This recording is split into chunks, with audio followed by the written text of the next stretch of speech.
The Lord is my strength and my song. Hello, everybody. This is Gilgamesh, and this is just going to be a short one today. We're going to cover Isaiah chapter 12. This is a simple 6 verses that is a Thanksgiving song that follows immediately after that magnificent piece in chapter 11, where we talked about a hero figure that would arise up from the stump of Jesse. And we ended that with a bit of imagery about a second exodus from Egypt, this time from the nation of Assyria, that they were going to be coming out of Mesopotamia and a highway opening up, and it would be just like the exodus from Egypt. And so we have here actually 2 different songs of Thanksgiving that they would sing on the way back.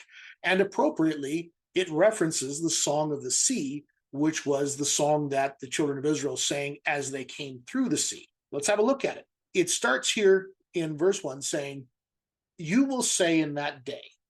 Now, this initial line is probably an introduction to the song and probably not part of the song itself. So the song here begins on the next line. "I will give thanks to you, O Lord, for you were angry with me, and your anger turned away, and you comforted me." Very nice verse. Really very straightforward. The Hebrew is extremely clear through this. Goes on to verse 2 here, and this is where we quote the Song of the Sea.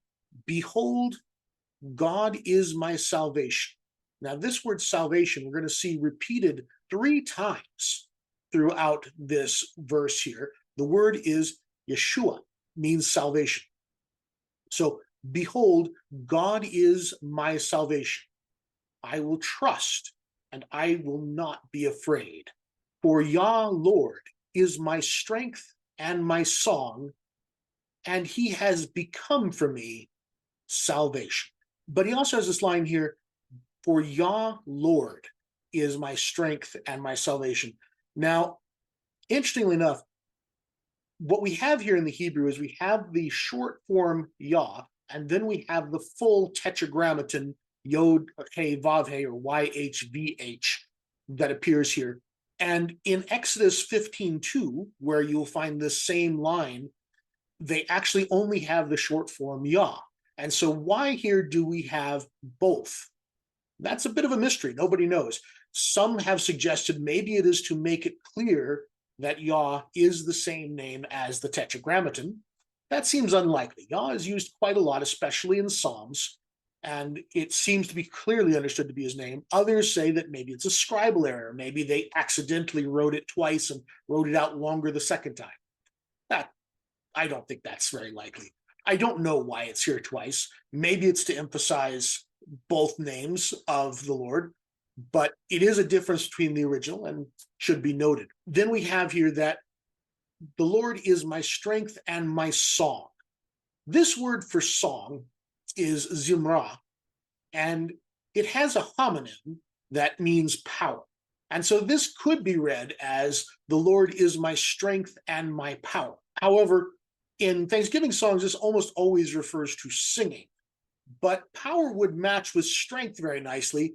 But what's most likely happening here is that Isaiah is playing on a double meaning, as he often does. And so he is probably intending both to reference the singing aspect of it and the power aspect of it. And then he ends it up here with saying that he has become for me Yeshua, salvation. This is a key word in this short little song here. And then we're going to have that word repeated yet a 3rd time in the next couplet that comes along here. "With joy you will draw water from the wells of salvation." And so here we have this 3rd repetition of this word salvation.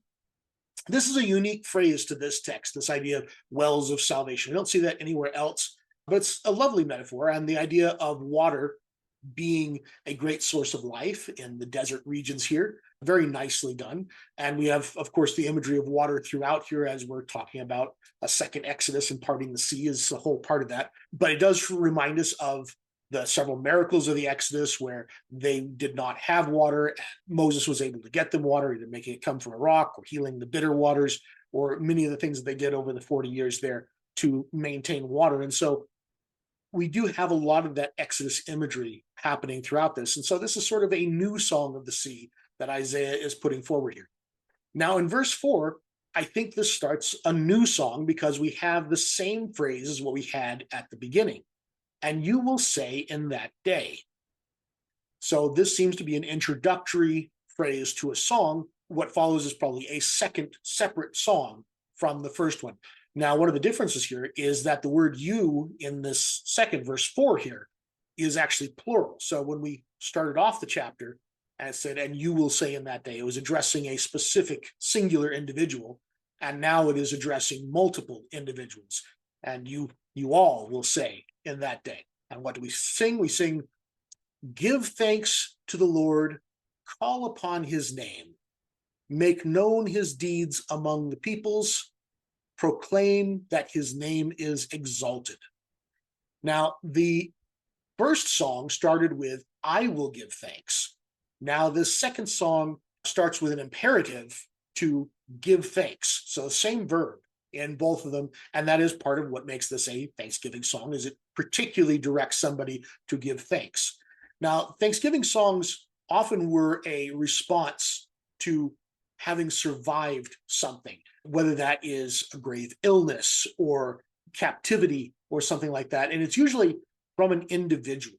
When we have the Thanksgiving songs in the Psalms, of which there are many, it's always about an individual being grateful for what has happened to them.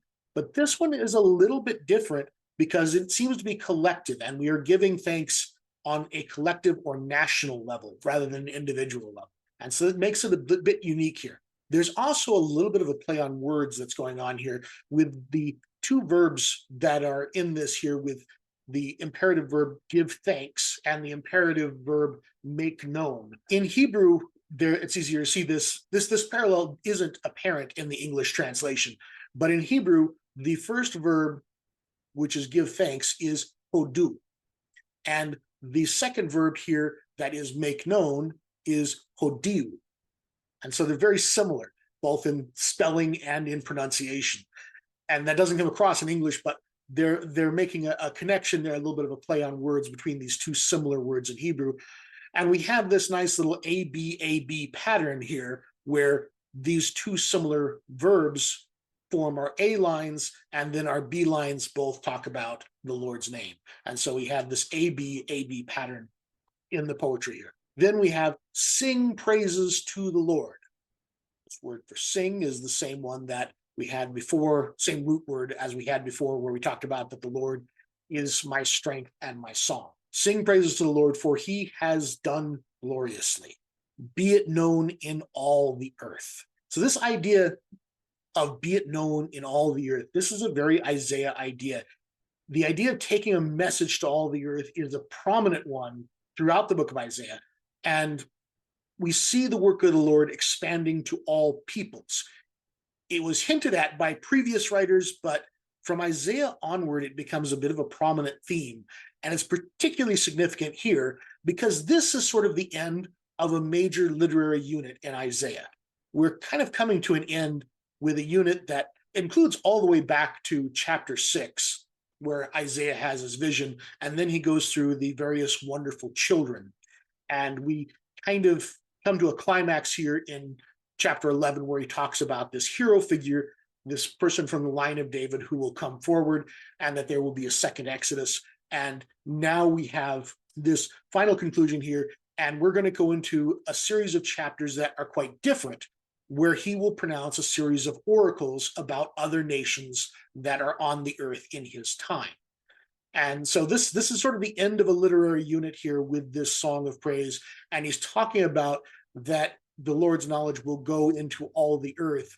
And then we're about to talk about each of the different nations and what will happen to each one of them. Now, sometimes this next section is called the Oracle Against the Nations. I don't like that title for a couple of reasons. And the big one is that they're really not all that negative.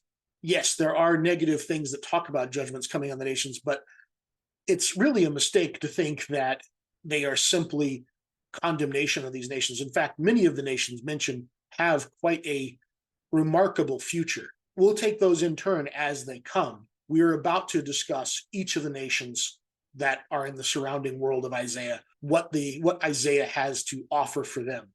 And so this idea of be it known in all the earth is a nice introduction to that. And then we finish it up with talking about Zion here. Shout and sing for joy, O inhabitant of Zion, for great in your midst is the Holy One of Israel. This is probably a reference to the temple. When we say that the Holy One of Israel is in their midst, it's probably a reference to Jerusalem having the temple there where the Lord dwells. And so that is probably what is in Isaiah's mind with this. That's the end of this literary unit, a lovely little Thanksgiving psalm. This has been part of an ongoing series I have on the book of Isaiah. If you find this interesting, I have a whole playlist for you that will take you through the entire book of Isaiah up to this point, discussing everything verse by verse. I'll be releasing more of these, and probably until I get through the entire book of Isaiah. I've got a lot of material to cover with it. I hope that you've enjoyed this, and please consider giving a like and a subscribe. See you in the next one.